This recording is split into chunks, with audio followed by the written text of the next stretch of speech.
Hi hello నమస్తే welcome to vibrant. నేను లావణ్య ఉటుకురి. అది వందల ఏళ్ల నాటి అపార సంపద. మనులు, మాణిక్యాలు, వజ్ర వైఢూర్యాలు, మొత్తంగా రత్న బండార్ అనేది పూరి జగన్నాథ ఆలయ ఖజానా. ఇన్నాళ్ళు అత్యంత మిస్టరీగా మిగిలిపోయిన ఈ విషయాన్ని తేల్చుకునేందుకు ఒరిస్సా సర్కార్ రెడీ అయిపోయింది. ఎన్నికల్లో ఇచ్చిన హామీని అమలు చేసింది. ఆ రత్న బండార్ తలుపులు తెరిచింది.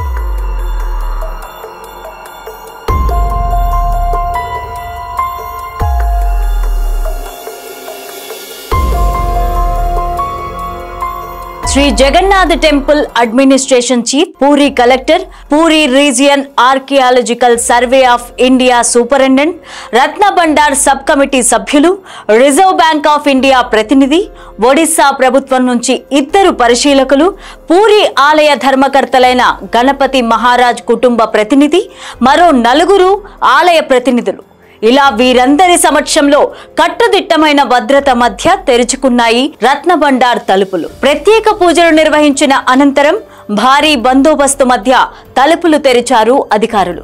కానీ లోపలికి వెళ్లిన కాసేపటికే ఎస్పీ స్థాయి అధికారికి తీవ్ర అస్వస్థత గురైంది. దీంతో ఆయనను వెంటనే ఆసుపత్రికి తరలించారు. మిగిలిన టీం అంతా రత్న బండార్లోని ఆభరణాలు, వజ్ర వైఢూర్యాలను బాక్సుల్లోకి అమర్చారు.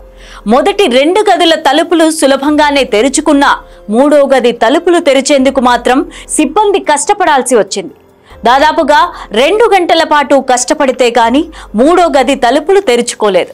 3వ గది తలుపులు తెరిచే సమయంలో స్నేక్ క్యాచర్స్ ను అందుబాటులో ఉంచారు. రత్న బండార్లోని 3వ గదుల్లో ఉన్న ఆభరణాలు, వజ్ర వైఢూర్యాలను ఇప్పుడు స్ట్రాంగ్ రూమ్ కి తరలిస్తున్నారు అధికారులు. ఆ తర్వాత లెక్కింపు చేపట్టనున్నారు.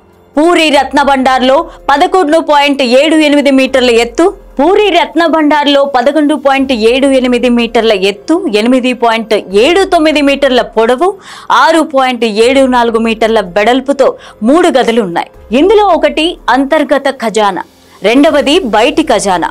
2 గదుల్లో 128 కిలోల 380 గ్రాముల బరువుతో 454 బంగారు వస్తువులు, 293 వెండి వస్తువులు ఉన్నట్టుగా గుర్తించారు అధికారులు.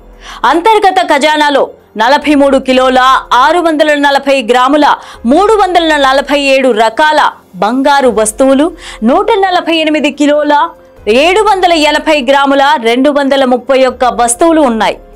లోపలి గదిలో 180 రకాల స్వర్ణాభరణాలు, 144 వెండి ఆభరణాలు ఉన్నట్లుగా రికార్డులు చెబుతున్నాయి. ఇక బయటి గదిలో 150 స్వర్ణాభరణాలు ఉన్నట్లుగా తెలుస్తోంది.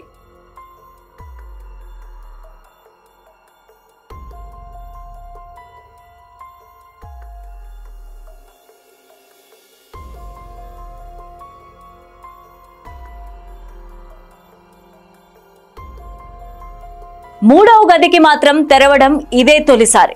దీంతో ఆ గదిలో ఏమున్నది అనేది ఇప్పుడు ఆసక్తికరంగా మారింది. 1805 జూన్ 10న అంటే బ్రిటిష్ కాలంలో తొలిసారి అధికారికంగా ఆభరణాలు, సంపద లెక్కింపు జరిగింది. ఆ రిపోర్టు ప్రకారం 64 స్వర్ణ రజిత ఆభరణాలు ఉన్నాయని, అవి అత్యంత విలువైనవని అంటున్నారు అధికారులు. అవన్నీ కూడా వజ్ర వైఢూర్యాలు, కెంపులు, మణులు, ముత్యాలతో డిజైన్ చేసి ఉన్నట్లుగా చెబుతున్నారు అధికారులు. 1926లో మరోసారి లెక్కించినట్లు తెలుస్తోంది. చివరిగా 1978 మే 13న జూలై 23 మధ్యలో రత్న బండాగారాన్ని తెరిచి ఆభరణాలు, వెండి, బంగారం నిలువలను లెక్కించి 9 అడుగుల పొడవు, 3 అడుగుల ఎత్తు ఉన్న ఒక చెక్క పెట్టెలో భద్రపరిచారు అధికారులు. ఆనాడు అన్నింటినీ లెక్కించడానికి 70 రోజుల సమయం పట్టింది. దాదాపు 4 దశాబ్దాల తరువాత తెరుచుకున్న రత్న బండార్లో ఇంకా ఏముందో అని సస్పెన్స్ అయితే క్రియేట్ అవుతూనే ఉంది. రాజుల నుంచి సామాన్యుల దాకా దశాబ్దాలుగా జగన్నాథ స్వామికి సమర్పించుకున్న కానుకల చిట్ట గుట్టును ఇప్పుడు వీడనుంది.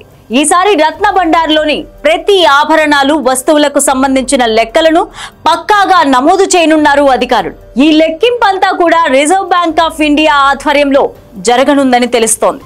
ఇప్పటికే ఆర్బీఐ ప్రతినిధి కూడా ఈ టీంలో ఒకరుగా ఉన్నారు. ప్రతి వస్తువు ఫోటోతో పాటు దాని క్వాలిటీ విలువను కూడా డిజిటల్ గా సేవ్ చేయనున్నారు అధికారులు. భవిష్యత్తులో ఎలాంటి అనుమానాలకు చోటివ్వకుండా ఈ లెక్కింపు ఉండనుంది. ఇక గతంలో ఈ లెక్కింపు ముగిసేందుకు 70 రోజుల సమయం పట్టింది. మరి ఈసారి ఎంత సమయం పడుతుందో వేచి చూడాలి.